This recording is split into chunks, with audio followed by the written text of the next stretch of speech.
It seems like we just can't get a break. Now, the future DLC packs have possibly been delayed and guest characters canceled. Now, we got a lot to unpack here. This is extremely bad news for NRS, but good news for the workers. But we may never get a break at this point. So a lot of you probably scratching your head like, Wave, calm down, slow down. What are you talking about? And start from the beginning. Okay, so let me start from the beginning. So basically, information has surfaced that a strike is going to hit the gaming industry. And don't worry, I'm going to break it all down for you. I have all the facts and I have all the details. So I want to make a quick clarification because I know some haters are watching this video and you haven't even watched the whole thing. You just ran to the comments and you're like, no, it's not canceled. It's not canceled. So let me add just a little bit of context. So what I mean by future DLC packs possibly canceled, or delayed, I should say. Kombat Pack 1 is safe because it's been recorded already. Any form of recording going forward, once this strike is fully approved, it will be put on pause. This is currently what's happening with the movie industry. Actors are not allowed to film anything. They're not allowed to promote anything at all. Everything is at a pause. It is on a standstill. And I will explain why with factual information in just a second here. So switching back over to games.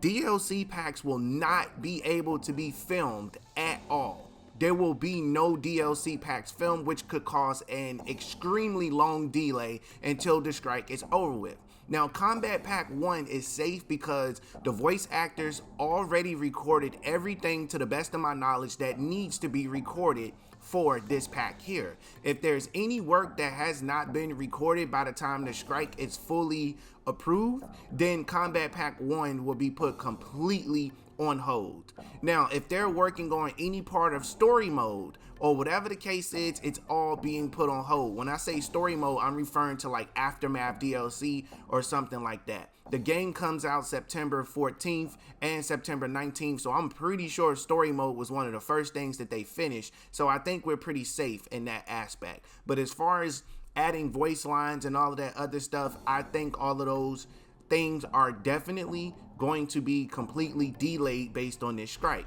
Now, I'm getting ready to pop someone up here on your screen in just a second who's from Hollywood, and they're going to explain exactly what's going on, and then I'm going to break down all the nitty-gritty details is what's going to happen.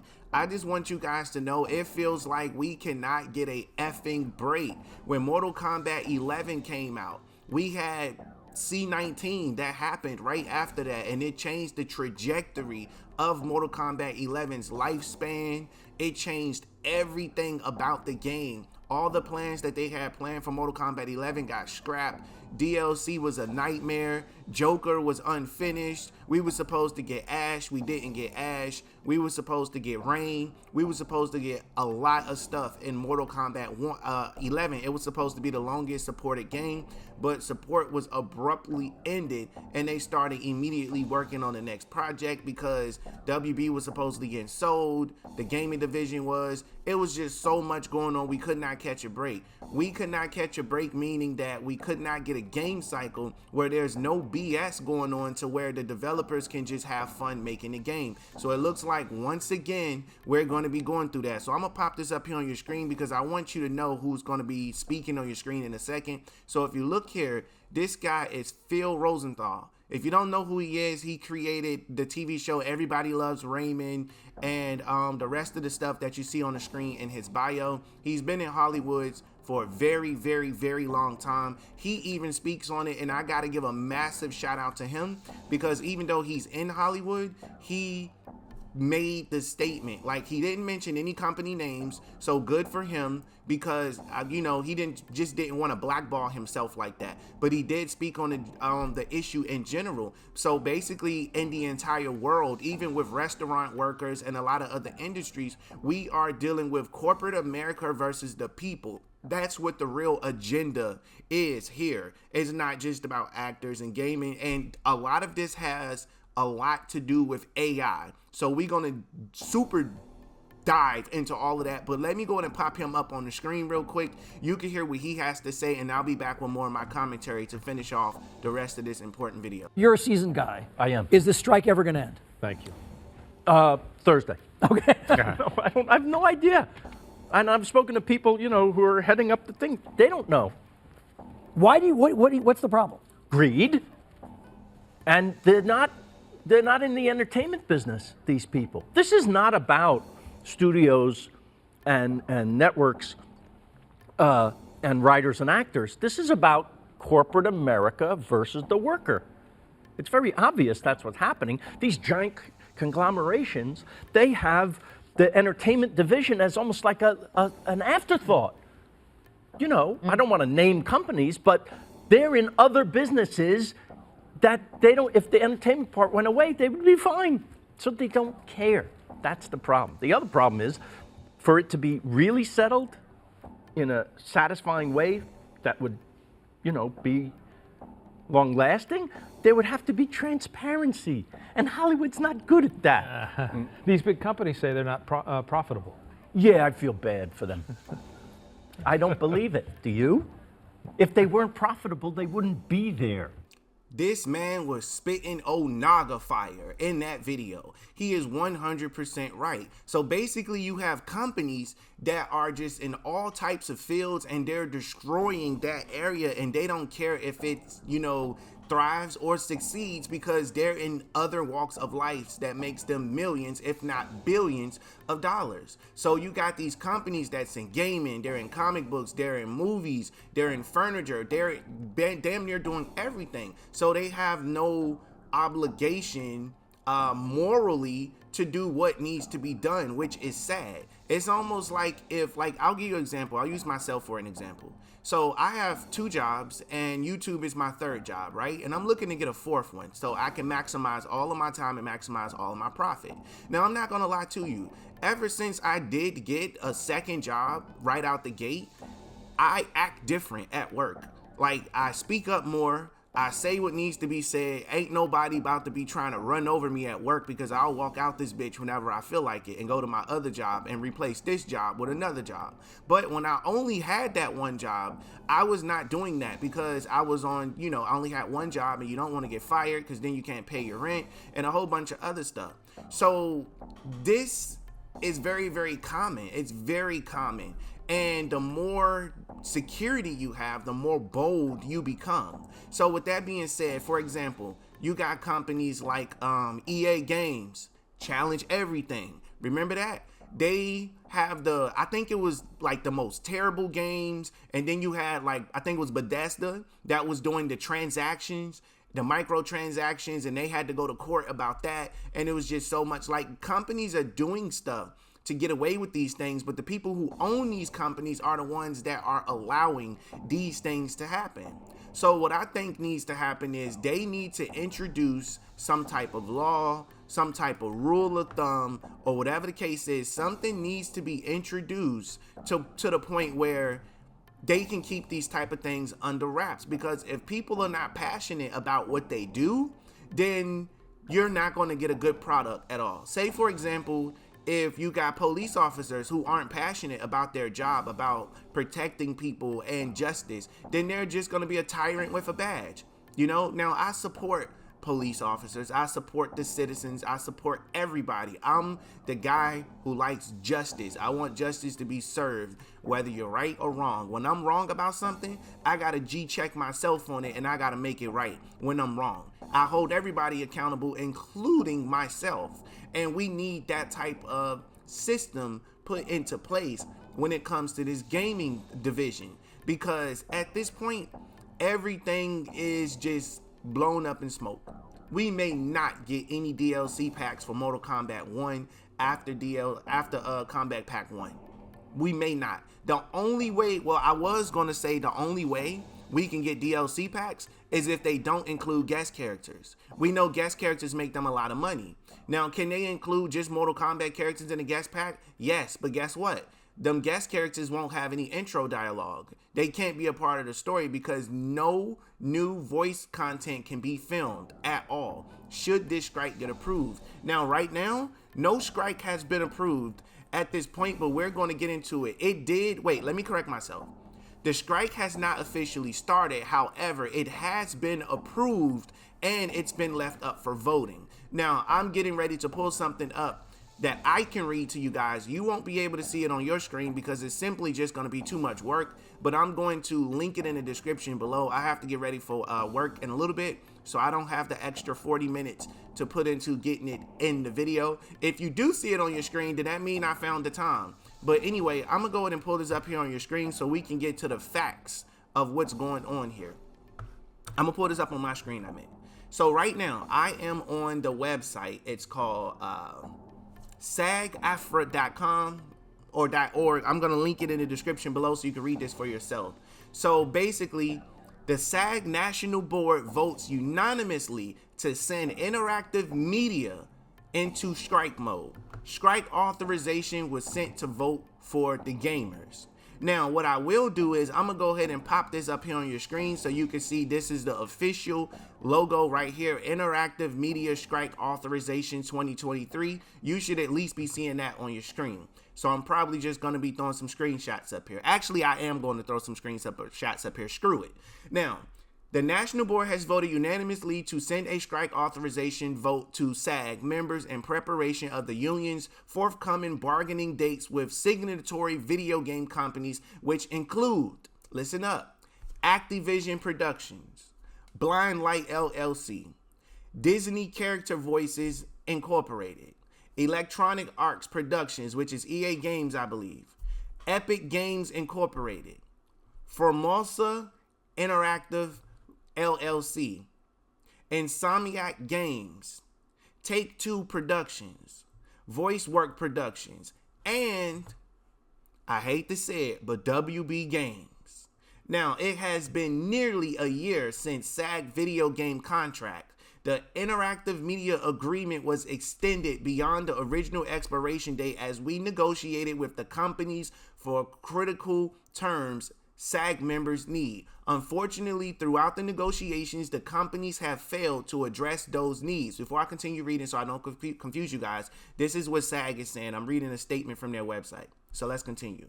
For this reason, the negotiating committee and national board unanimously agreed that the union should have a member-approved strike authorization in hand when bargaining resumes on September the 26th. So it seems September 26th, it's going to be the date where we will know if there will be an actual strike from what I'm gathering so far.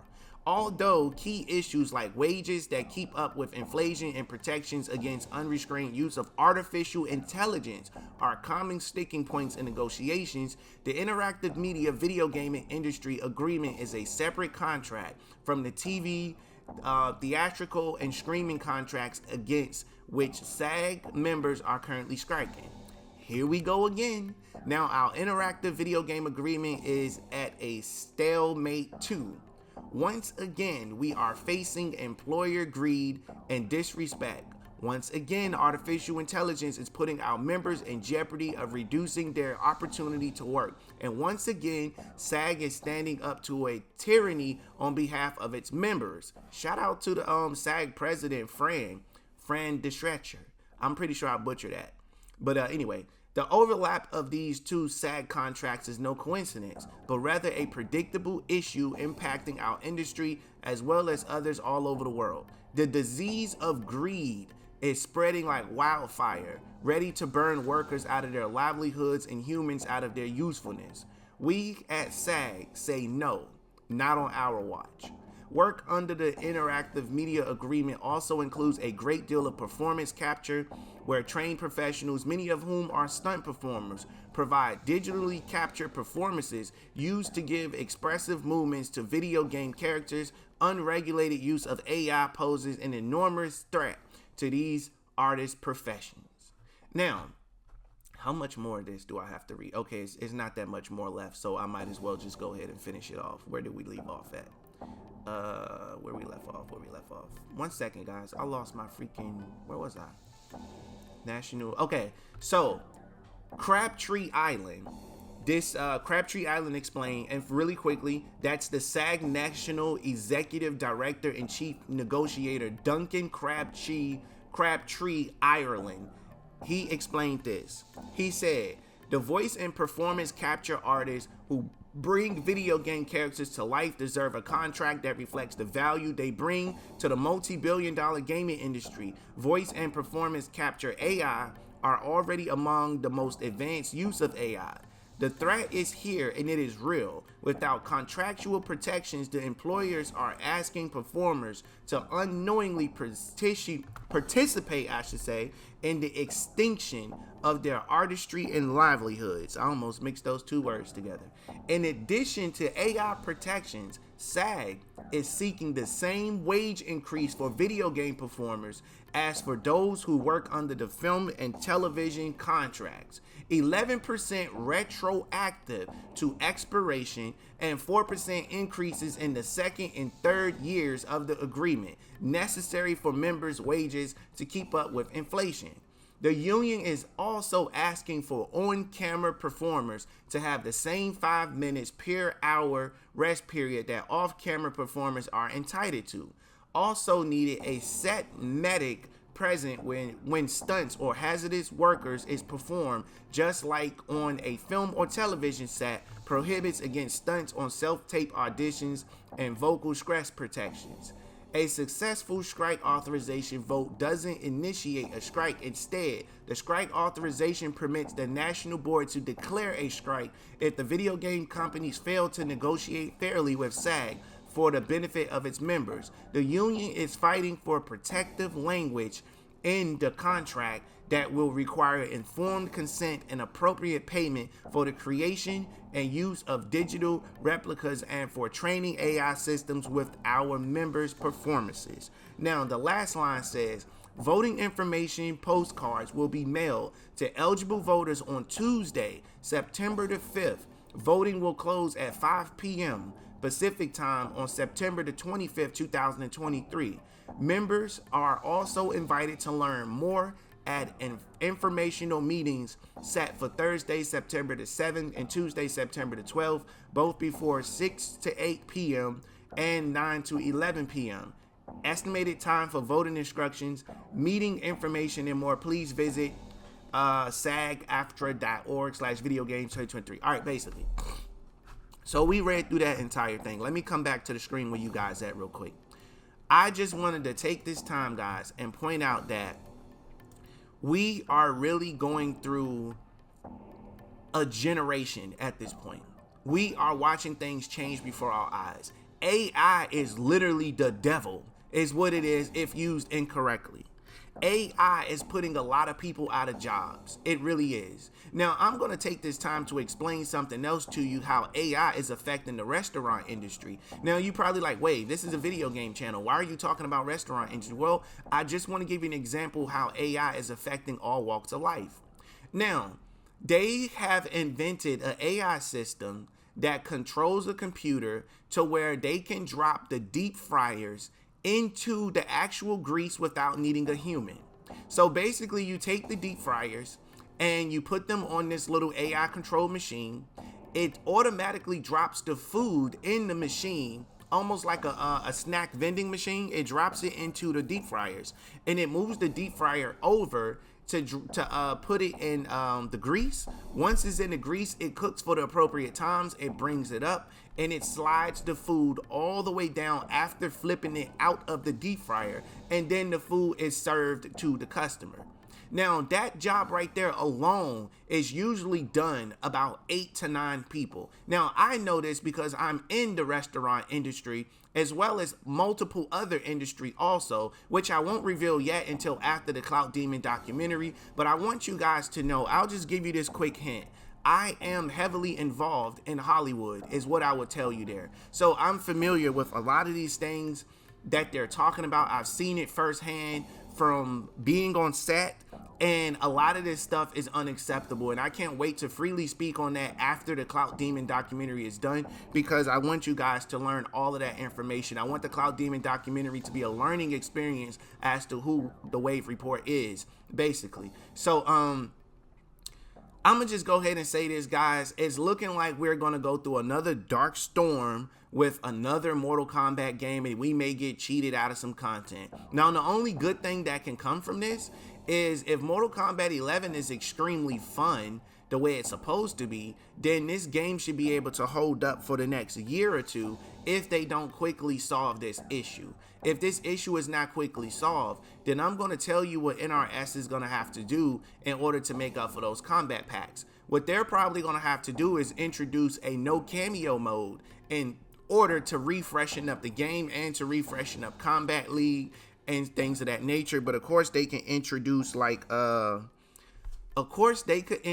things like new skins, new, what's the name of that mode, invasion mode, bosses and things like that. So they got a couple of things that they can do to make all of this right. But anyway, I know this video long as hell, but these are things that I just really wanted to bring to your attention so you could kind of know what's going on. And again, if nothing popped up on your screen that was supposed to be on your screen at the time, I promise the link will be in the description and you can go to the website and check it all out for yourself. And then also I'm going to be posting some of this stuff on my website as soon as I can. So you definitely want to make sure that you tune in to thewavereportclub.com, sign up and become a member. A lot of people on there are enjoying themselves. They're posting, and we're going to get more members to join the website over time as I am building my own community, because I don't want YouTube telling me when I can and cannot connect with you guys. So if you're a true Wave Reporter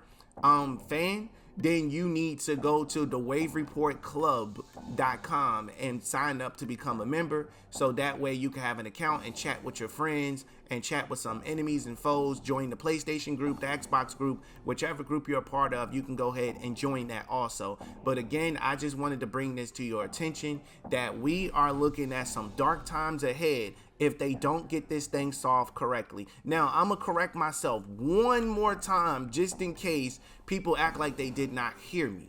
So, future DLC packs after, I'm gonna say it again, after Combat Pack 1, possibly in jeopardy of being delayed or just flat out canceled when it comes to guest characters. So I want to make myself completely clear. I don't want to hear nobody in the comment section talking about something. It ain't gonna get canceled. It ain't gonna get delayed. That's not what's happening. That's not what's going on. I'm telling you word from word, bar from bar, flow from flow, directly from the SAG's official website that this is going on. I gave you time. I gave you dates, everything that you needed to know. And I don't want you guys to be worried, because I want you to know I am fully participating when it comes to the movie side of the whole SAG and protesting thing, because they need to pay us what we need. They need to pay us our money, is what I'm saying in so many words. Simple as that. But anyway, I truly appreciate you guys tuning in. I know you guys was probably expecting some gameplay, and unfortunately we might not be getting that tonight at all. If you do get it, cool, but I just had to drop this important news on you guys, and hopefully you guys can understand what's going on and that we can really, you know, make it through this and we can have this game, because this game was supposed to be a love letter to fans. That's what it was originally supposed to be, and hopefully it still can be that.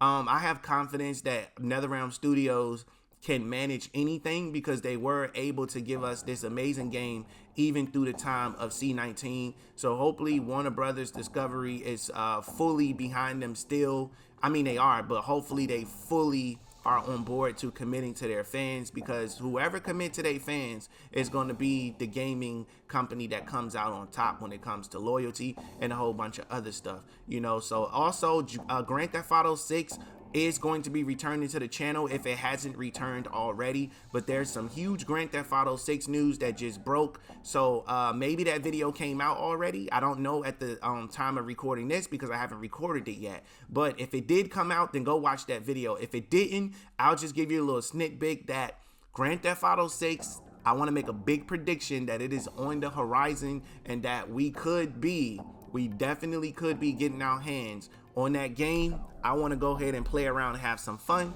So I'm going to say the release date for Grand Theft Auto 6 is going to be November 17th, 2025 is what I want to say. So that's just my guess. That's not, I don't have any information. It's just a guess. All right. So drop your Grand Theft Auto 6 dates in the comment below. Make up a date and drop it. And if you write, I may have a surprise for you. So we're going to have a little fun. That's for you extended fans. For you Mortal Kombat fans, the question I want to pass off to you guys in the comment section below, how do you feel about Kombat Pack, you know, the future Kombat packs possibly being delayed, and that there just may be no guesses in Mortal Kombat 1 for the foreseeable future until this whole strike thing is over? So sound off. I do want to hear what you got to say about that. And I appreciate you guys. Thanks for watching. Catch you in the next one. About to go to frames. We outside in public, baby, please pull up your prints. If they say it's up, then we ain't even shaking hands. Pull up where the beef at, now they wanna change the plans. Reason why they running, cause we shooting at they mans, yeah. Hey, and it's all part of the plan. Why she keep on calling, cause she know I'm high demand. So in love with me, I got her on command. She sucked me inside the coop, I say, and I'm your biggest fan. Yo, she pull up whenever I land. I made it to the top, so you can see I'm living grand. I'm in Cali with some bitches on the beach, we bring a sand. Keep that 30 on the seat and shoot like Curry with the left hand.